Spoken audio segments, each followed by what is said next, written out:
প্রিয় দর্শক, আসসালামু আলাইকুম। আবু সাঈদের মৃত্যু নিয়ে এখনও চলছে বহু জল্পনা কল্পনা। আসুন আমরা একটু আসল রহস্য জেনে নেই সিসি ক্যামেরার মাধ্যমে। দেখুন, আবু সাঈদের মৃত্যুর মূল রহস্য এই যে পিছন থেকে একটি ঘাই লাগলো, মূলত মাথায় আঘাত। আমরা আবারও দেখব, এখনও ও পিছনে হাত দিয়ে রাখছে এবং হাত দিয়ে মাথায় রক্ত দেখতে পাচ্ছে। এই যে মাথায় একটি আঘাত রাখলো এবং মূলত এই মাথায় আঘাতের কারণেই আবু সাঈদের মৃত্যু ঘটেছে। আমরা সম্পূর্ণ বিস্তারিত আলোচনা করে সিসি ক্যামেরা দেখি। দেখুন, ওর ঘাড়ে কিন্তু এখনও রক্ত দেখা যাচ্ছে। মূলত মাথায় আঘাতের কারণেই আবু সাঈদের মৃত্যু ঘটেছে। আমরা সিসি ক্যামেরা দেখছি ওই ভবনের পাশে থেকে তোলা, অথবা আবু সাঈদের গুলি লাগে তখন বিকাল ৩টা নাগাদ, কিন্তু যখন ওকে হসপিটালে নেওয়া হয় তখন রাত ৮টা ৫ মিনিট বাজে। এখন কথা হচ্ছে এই ৫ ঘন্টা সে কোথায় ছিল? হ্যাঁ, এবং দ্বিতীয় প্রশ্নটি হচ্ছে, পোস্টমর্টেমে আবু সাঈদের মৃত্যুটি হয়েছে রক্তক্ষরণের কারণে, কিন্তু পিছনে আঘাত। পুলিশ হচ্ছে ডান পাশে, এই পিছনে হচ্ছে, কিন্তু পিছন থেকে ওকে কারা আঘাত করলো? ওর একটি বন্ধু আসছে এবং এসে ওকে আইসা বলল যে ওর মাথায় রক্ত, এবং ও মাথায় হাত দিয়ে দেখলো যে ওর মাথায় রক্ত বের হচ্ছে, মাথা থেকে রক্ত বের হচ্ছে।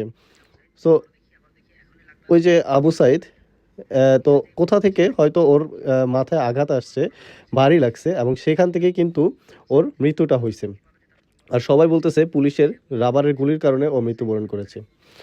তো এখানে আমরা বারবারই যদি একটু খেয়াল করি, যে আমরা একটু দেখতেছি যে ওর কোনো একজন বন্ধু এসে ওকে বারবার এসে বলতেছে ওর মাথায় আঘাত। তো মূল কাহিনীতে আমরা দেখি যে আবু সাঈদ দাঁড়ানো আছে, এবং এই যে পুলিশ ডান পাশের গেট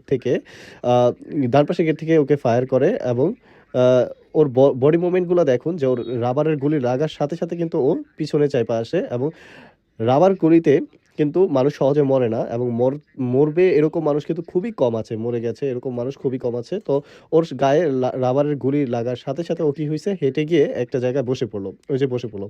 হ্যাঁ, ওনার কিন্তু অনেক আগে থেকে মাথায় রক্তক্ষরণ হচ্ছে, এবং এই দুইজন, চুল বড় এবং ডান পাশে বাম পাশে, এদের দুইজনকে যদি ধরলে আসল রহস্যটা জানা যাবে। আহ, ওকে আবু সাঈদকে রাস্তা থেকে তুলে ওর একটা ফ্রেন্ড নিয়ে যাওয়া হচ্ছিল, এবং পরবর্তীতে আবু সাঈদ পড়ে গেল। এবং প্রশ্ন হচ্ছে যে বিকাল ৩টায় গুলি লাগার পরে ৫ ঘন্টা, ৩টা থেকে ৮টা পর্যন্ত ৫ ঘন্টা সে কোথায় ছিল, এটি একটি প্রশ্ন। এবং এছাড়া পোস্টমর্টেম রিপোর্টে ওকে বলা হয়েছে যে আহ, রক্তক্ষরণের কারণে কিন্তু আবু সাঈদের মৃত্যু হয়েছে, এটা কিন্তু স্পষ্ট বলা হয়েছে। তো এটা কিন্তু মিডিয়াতে দেখানো হচ্ছে না। যাই হোক, তৃতীয় পক্ষ এই সকল কাহিনীকে ঘোলা করানোর জন্য এগুলো করা হয়েছে। তো আপনারা একটু নিজেরাই বিবেচনা করে দেখুন যে আদৌ আবু সাঈদের মৃত্যু কিভাবে হয়েছে, এবং আপনারা সঠিক বিবেচনা করে অবশ্যই কমেন্টের মাধ্যমে জানাবেন। আসসালামু আলাইকুম।